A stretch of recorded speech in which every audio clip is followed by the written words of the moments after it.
Hello नमस्कार दोस्तों। स्वागत है आपका इस वीडियो में। और मैं प्रोफेसर हकीकत सिंह आपका स्वागत करता हूं हमारी इस वीडियो में। तो आज हम बात करने वाले हैं डी फार्म सेकेंड ईयर की। तो डी फार्म सेकेंड ईयर में मैंने अगर आपने पहली वीडियो नहीं देखी है तो उसको देख लें, जाके चैनल पर डली हुई है, उसका लिंक डिस्क्रिप्शन में आपको मिल जाएगा। अगर आपने वो देख ली है तो और अच्छी बात है, क्योंकि उसमें मैंने फर्स्ट ईयर की जानकारी दी थी, अब सेकेंड ईयर की जानकारी सुन लीजिए। बेसिकली आपको गाइज दोस्तों, मुझे बहुत सारे ऐसे क्वेश्चंस आते हैं कि भैया, या कोई भी रखता हूँ मैं आपका। वैसे तो मैंने बी फार्म कर रहा हूँ मैं। डी फार्म मेरा कंप्लीट हो गया है, बी फार्म मेरा सेकेंड ईयर है। तो वैसे बहुत सारे क्वेश्चंस ऐसे आते हैं। अगर सर ये बताइए, मतलब हमने फर्स्ट ईयर तो कर लिया है, सेकेंड ईयर में मतलब फर्स्ट ईयर टफ थी, सेकेंड ईयर सरल होगी, या कैसा क्या करना पड़ेगा हमें, प्रोजेक्ट है या इंटर्नशिप करनी पड़ेगी, कहाँ जाना पड़ेगा, क्या करना पड़ेगा। तो इस वीडियो के माध्यम से आपको सारी जानकारी प्रोवाइड कराई जाएगी हमारे चैनल पर।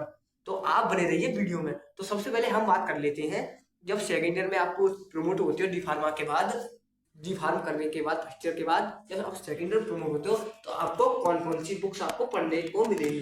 तो आपको बुक्स पढ़ने को मिलेगी। देखो, बेसिकली आपका 7 सब्जेक्ट रहता है, फार्माकोलॉजी और फार्माकोलॉजी और क्लिनिकल हॉस्पिटल फार्मेसी, ये 2 हो गई, फार्माकोलॉजी 1 हो गई। और किताब आती है गाइस, ऐसे मत यार।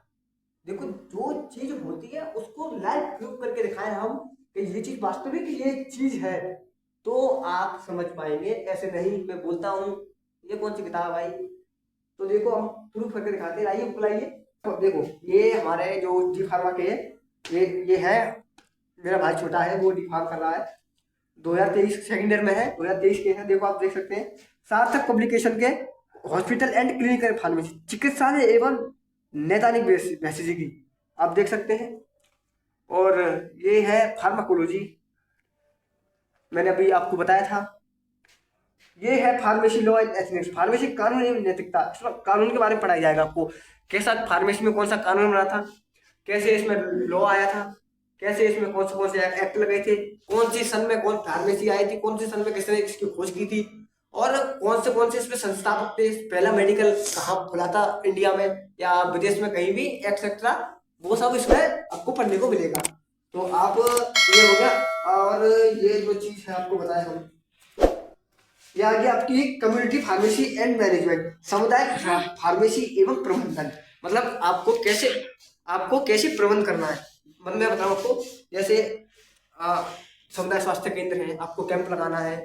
कैंप लगा के आपको कैसे, मतलब लोगों को अगर कोई बड़ी वायरस आ जाता है, या कोई भी कोरोना की ऐसी बीमारी आ जाती है, तो आप उसको कैसे हैंडल कर पाओगे, लोगों को कैसे बता पाओगे, जनता को कैसे बता पाओगे आपके हम फार्मासिस्ट हैं, आप जानकारी कैसे दोगे, वो सारी इसमें आपको समुदाय फार्मेसी का प्रबंधन कैसे प्रबंधन करना है, कैसे रोकथाम करनी है, वो सारी इसमें आपको पढ़ने को मिलेंगी।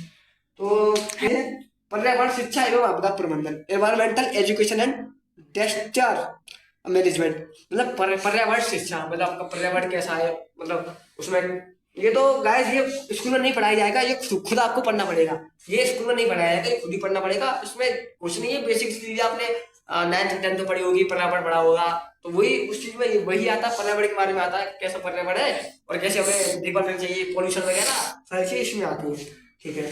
और इसके बाद एक और बुक है, वो शायद वो मेरा भाई अभी पढ़ने गया है, तो वो लेके गया है उसको, फार्माकोथेरेप्यूटिक्स। तो फार्माकोथेरेप्यूटिक्स आता है, उसमें तो आपको ज्यादा कुछ नहीं पढ़ने को मिलेगा। जैसे फार्माकोथेरेप्यूटिक्स है, उसमें ज्यादा नहीं, उसमें क्या पढ़ने को मिलेगा आपको, जैसे डायबिटीज हो गया, डायबिटीज में मेलाइटस। डायबिटीज में क्या है आपका, डायबिटीज कैसे होता है, कहाँ से कौन से अंग से कौन सा ग्लूकोज इंक्रीज होता है, कैसे क्या होता है, तब डायबिटीज होता है आपको। और डायबिटीज के बाद फिर आपका वो प्रोटीन वगैरह आ गया, प्रोटीन नहीं, सॉरी गाइस, वो तो उसमें फार्माकोलॉजी में। डायबिटीज हो गया, डायबिटीज, अस्थमा हो गया, सीओपीडी हो गया, जो भी आपके अंदर की जो भी बीमारियां होती है वो सारी उसी में है, फार्माकोथेरेप्यूटिक्स में। तो आपको उसी की जानकारी की पढ़ना पड़ेगा उसमें। उसी का फार्माकोथेरेप्यूटिक्स थोड़ा टफ है, पर गाइस यही पढ़ना पड़ता है। तो अभी तो हमने बात की थी इन सारी सब्जेक्ट की बात हो गई। ठीक है, अब बात कर लेते हैं इंटर्नशिप की। देखो गाइस, जब आप डी फार्म सेकेंड ईयर में आते हैं तो आपका प्रोजेक्ट शुरू हो जाता है। प्रोजेक्ट क्या होता है, आपके कॉलेज में कैंप लगना शुरू हो जाते हैं। वो कैंप होते हैं फार्मेसी कैंप। तो फार्मेसी मतलब रोजगार मेला, उसको रोजगार मेला कहते हैं। तो उसमें क्या होता है, बड़ी बड़ी कंपनियां आती हैं आपके कॉलेज में, इंटर्नशिप कराते हैं कॉलेज वाले, उनकी स्किल्स क्लास लगती हैं, आपका रिज्यूम बनता है, रिज्यूम बनने के बाद कंपनी आपका इंटरव्यू लेती है, इंटरव्यू लेने के बाद आपको सिलेक्ट कर लेती है। उसका अगर अब क्वेश्चन ये भी रहता है, सर हम सेलेक्ट हुए कंपनी में तो हमारी पढ़ाई कैसे होगी, मतलब हमारी पढ़ाई कैसे होगी। तो पढ़ाई गाइस, पढ़ाई ऐसे होगी, अगर आप जो कंपनी आपको ले जा रही है, जितना भी सैलरी देती है कोई मतलब नहीं है।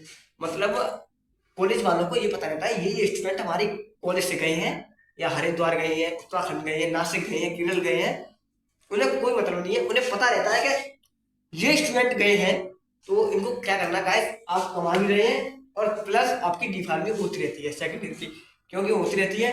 उसका आपको क्या करना पड़ता है, पेपर देने आने पड़ते हैं, एग्जाम की टाइम आपको एग्जाम देने आने पड़ते हैं। बस मेरा और इंटर्नशिप गाइस सेकंड ईयर में बहुत ज्यादा होती है। इंटर्नशिप इसलिए होती है क्योंकि आप फर्स्ट ईयर करके सेकंड ईयर में प्रमोट होते हैं, चाहे आपकी बैक लगी है चाहे कुछ भी हो, तो भी प्रमोट हो जाते हैं। आप एक दो सेमेस्टर बैक लगी हो तो प्रमोट हो जाते हैं। तो यही, और बहुत सारे कंपनी आती हैं और कोई भी नहीं करते हैं, मेरे बहुत सारे पैसे भी मांगते हैं इंटर्नशिप के। और कई स्टूडेंट्स ऐसे होते हैं जो इंटर्नशिप करते ही नहीं है। तो इंटर्नशिप यही होती है। इंटर्नशिप में आप क्या क्या होता है, इंटर्नशिप आपका इंटरव्यू होता है, एचआर इंटरव्यू होगा। एचआर इंटरव्यू के लिए आपको बहुत ज्यादा मेहनत करनी पड़ेगी, बहुत ज्यादा आपको मेरी तरह आपको सीखना पड़ेगा, टोटली इंग्लिश सीखना पड़ेगा। आपको ये नहीं है कि हमें इंग्लिश में बोलना पड़े, आपको ये नहीं ना, हिचकिचाना नहीं है। आपको ऐसे इंटरव्यू देना है तो sir my name is Ketan Singh Jadaun, I belong, I am, वहाँ से मैं बिलोंग करता हूँ, वहाँ रहता हूँ, I am from Jalesar town, Uttar Pradesh, India, and I am doing the D pharmacy, I am doing the B pharmacy, I am doing the pharmacy, जो भी है एक्सेट्रा। ठीक है, तो इस इंटरव्यू के बाद आपको जो है सिलेक्ट कर लिया जाता है कंपनी के लिए। ठीक है, आपकी कंपनी में भी आपकी विजिट होती रहती है, आप पैसे भी कमाते रहते हैं, और आप जो है आपकी डी फार्मा भी होती रहती है। ठीक है, यही बात होती है सेकेंड ईयर की। अब गाइस इसमें एक और चीज आ गई है, एग्जिट एग्जाम। तो एग्जिट एग्जाम तो भाई वो तो है, आपको लाइसेंस चाहिए मेडिकल का, तो एग्जिट एग्जाम तो निकलना पड़ेगा। तो ज्यादा कुछ नहीं है एग्जिट एग्जाम के लिए, आपको बस तैयारी करते रहनी है। सेकेंड ईयर है, फर्स्ट ईयर है, उसमें से 7-8 सिलेबस आएगा, और जो ऑब्जेक्टिव टाइप क्वेश्चन आएंगे, तो ज्यादा कुछ नहीं है। बस मेरी जानकारी यही थी। मैंने फर्स्ट पार्ट डाला था इसका, मैंने कहा सेकंड पार्ट भी लोगों को प्रोवाइड करा देते हैं। फर्स्ट पार्ट डाल दिया है, सेकंड पार्ट को भी प्रोवाइड करा देते हैं, ताकि हमारे चैनल से भी जो भी जानकारी आपको प्रोवाइड होती है, अगर आपको उसमें कुछ भी मिस्टेक लगती है तो आप कमेंट करके हमें बता सकते हैं कि सर आपसे ये गलती हुई है, तो हम उस गलती को दोबारा सुधारने की कोशिश करेंगे।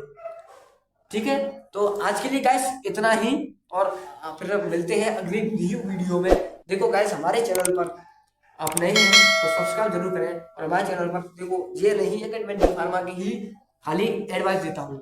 मैं एडवाइस चाहे वो यूपी पुलिस एग्जाम का हो, चाहे 10th क्लास हो, चाहे 11th क्लास हो, चाहे 12th क्लास एग्जाम हो, मैं हर तरीके की एग्जाम की प्रोवाइड कराऊंगा अपने चैनल के माध्यम से, और हर तरीके के मॉडल्स प्रोवाइड कराऊंगा अपने चैनल के माध्यम से। इसलिए आप मुझे फॉलो करें, और मेरे इंस्टाग्राम आईडी पर जाए, केतन यादव से मेरा इंस्टाग्राम आईडी है, उस पर भी आप जाकर मुझे फॉलो कर सकते हैं, उस पर मैसेज कर सकते हैं, मैं आपको रिप्लाई जरूर दूंगा। और तब तक के लिए जय हिंद दोस्तों, बाय बाय।